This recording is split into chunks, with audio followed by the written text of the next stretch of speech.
Hello, I'm Steve Awtrey, and I'm the Executive Director for Christian Family Services. Several have asked how our staff is doing during this time with the COVID crisis, and I've said they're doing great. We're working remotely, but we're continuing with the services we've done before this crisis. And I describe the staff as preparing like troops with boots on the ground ready to go to war. They're staying in contact with their clients. We had a meeting yesterday on a video conferencing and just talking about how everybody's doing, how we're coordinating all the efforts with our services. And just I was very impressed with their desire to get the services out to those that were in need. And I was talking with them, and they were talking about several of the things they were doing. And one is just a emergency drop is what they called it, where they'll take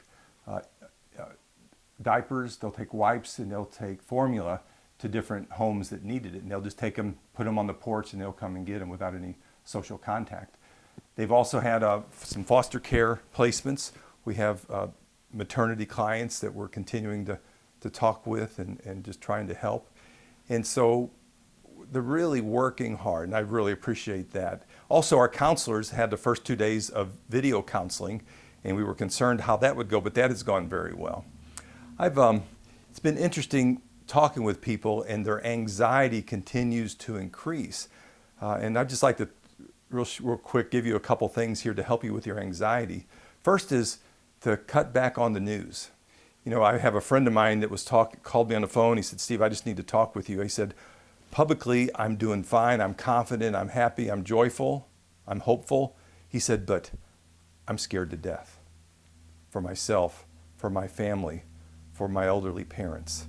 And as I talked with him, I found out he had been watching a lot of news. And I said, "Just stop watching so much news." And I shared with him that I had to stop also. And it was just a lot easier for me to sleep at night, not watching the news right before I went to bed. Second thing was take care of yourself. You know, just the self-care is so important during this time so that you can be a better parent, a better spouse. I know things are crazy with the self-quarantine that's going on, and the kids are in the house, cabin fever. But really take care of yourself and be a model for the rest of your family. Spiritually, physically, emotionally, take care of yourself. With the things slowing down some, have some quiet solitude. Spend some time in meditation, in prayer, in reading scripture. Take some time to go out on walks, exercise, do some things like that, and it would be much better for you. The next thing is reframe this whole thing. You know, reframing is not ignoring reality, but it's looking at reality differently. My wife and I, the past 2 weekends, experienced something we've never had before, and that was nothing. Nothing was planned all weekend, and we were like, this is awesome. So we've enjoyed that and things around the house going out for hikes and just things like that. So with all this going on, reframe it. And at the end of the day, ask each family member, what brought you joy today? And the last thing is that can help us with our anxiety is serve those around us. You know, there's a lot of people around us that need help. They just need somebody just to talk to. Call your friends, talk to them, and people that are elderly, those in nursing homes, send them notes, call them.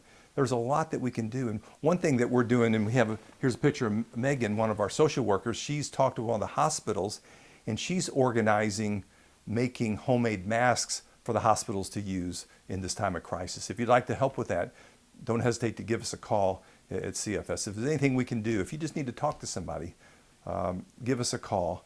It's at 314-968-2216. Or go to our website. It's www.stlcfs.org. Thank you. May God bless you during this time.